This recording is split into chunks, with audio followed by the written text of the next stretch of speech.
పండు స్కూల్ నుండి ఇంటికి రాగానే రుక్మిణి దగ్గరికి పరిగెత్తుకుంటూ వెళ్ళి మమ్మీ అని చెప్పి అంటూ ఉంటాడు. అది విన్న రుక్మిణి అయితే ఒక్కసారిగా షాక్ అయ్యి ఏంటి పండు నన్ను మమ్మీ అని పిలిచాడా అని చెప్పి చూస్తూ ఉంటుంది.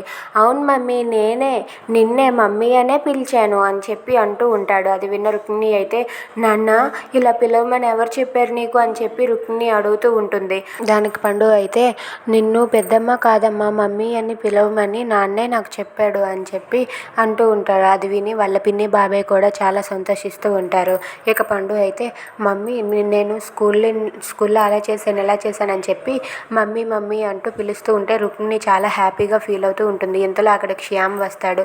శ్యామ్ రాగానే ఏంటి శ్యామ్ ఇలా చెప్పావా అంటే అవును రుక్మిణి ఎన్నాళ్ళు నేను నిన్ను అపార్థం చేసుకున్నాను కానీ ఇప్పుడు నిజం తెలుసుకున్నాను అందుకే పండుని అలా పిలవమని చెప్పానని చెప్పి శ్యామ్ అంటూ ఉంటాడు.